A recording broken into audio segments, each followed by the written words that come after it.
साबिक army chief general Bajwa का सियासी किरदार, चौधरियों में बहरहाल इख्तिलाफ करवा ही दिया गया। मजहर अब्बास का कॉलम। नया साल हमेशा नई उम्मीदें लेकर नमूदार होता है। साल 2022 कई लिहाज से अहम साल है। इसको इस्तेहकाम जमहूरियत का साल करार देना चाहिए। एक दूसरे की सियासी हकीकत तस्लीम करके पाकिस्तान की तीनों बड़ी सियासी जमातें बैठें और आगे बढ़ने का रास्ता तलाश करें। जमहूरियत में कबूलियत कोई चीज नहीं होती, मकबूलियत के आगे सर तस्लीम खम होना चाहिए। ये वक्त की बात है। साल 2021 खत्म हुआ और 2022 शुरू हुआ तो मुल्क का सियासी नक्शा कुछ और था। वजीर आजम इमरान खान थे जो तेजी से गैर मकबूल हो रहे थे और मुसलसल ज़िमनी इलेक्शन हार रहे थे। वो साबिक army chief general Bajwa, chairman NAB justice retired Javed Iqbal का न सिर्फ भरपूर दिफा करते थे बल्कि अपोजिशन पाकिस्तान डेमोक्रेटिक मूवमेंट के इन दोनों पर इल्जामात और सियासत में मुदाखलत को मुस्तरद करते थे। फिर वक्त ने पलटा खाया और मार्च 2022 में इमरान खान के खिलाफ अदम एतमाद की तहरीक आ गई। उन्होंने अपने साथियों और हलीफों को यकीन दिलाया कि तहरीक नाकाम होगी, मगर फिर उन्हें एहसास होने लगा कि मामलात गड़बड़ हैं। जिस दिन उन्होंने कौमी असम्बली से इस्तीफा देने का फैसला किया, उससे एक रात पहले सदर पाकिस्तान आरिफ अलवी ने उन्हें टेलीफोन करके अपने फैसले पर नजरसानी का मशवरा दिया, मगर कप्तान नहीं माना और अमरीकी मुदाखलत और साजिश के बयानी को बुनियाद बनाकर न सिर्फ अपनी तोपों का रुख अमरीका की तरफ मोड़ दिया बल्कि असम्बलियों से बाहर आकर जहाद का ऐलान कर दिया और हदफ तनकीद इस्टेब्लिशमेंट को भी बनाना शुरू कर दिया। उनके मुतालबात में मौजूदा हुकूमत का खात्मा, नए आम इंतखाबात, नए इलेक्शन कमीशन के तहत कराना शामिल था, जिसके लिए उन्होंने 25 मई को इस्लामाबाद की तरफ लॉन्ग मार्च का ऐलान किया।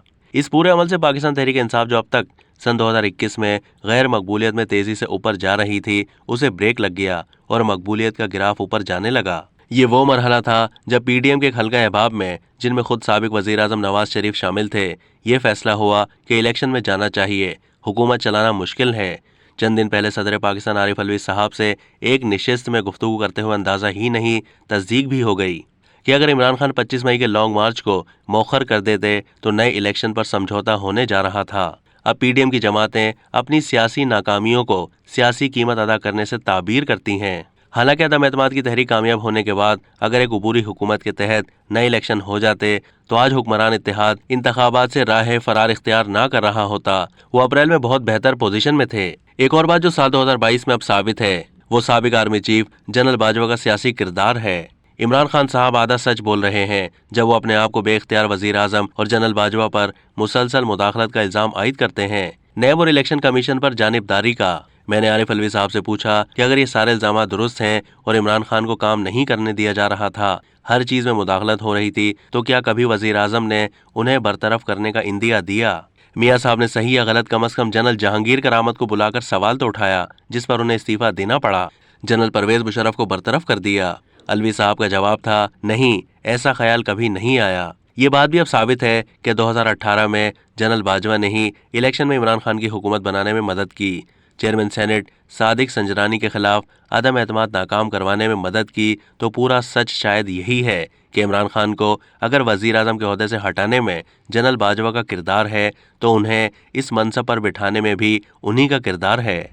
अगर बलूचिस्तान अवामी पार्टी MQM मुस्लिम लीग काफ को कप्तान की हिमायत करने में उनका किरदार है, तो फिर शायद उन्हीं से कहा गया कि बस अब आप लोग अलग हो जाएं। चौधरियों में बहरहाल इख्तिलाफ हो गया, मगर फिर भी वो जनरल बाजवा के एहसान को याद करते हैं। नया साल, नई उम्मीदें, माजी से सबक सीख कर आगे बढ़ें। ये सिर्फ इलेक्शन का साल ही नहीं, 1973 के मुत्तफिक आइन की गोल्डन जुबली का साल भी है। अब तक के लिए इतना ही। मजीद मालूमात के लिए डेली जंग के YouTube चैनल को सब्सक्राइब कीजिए।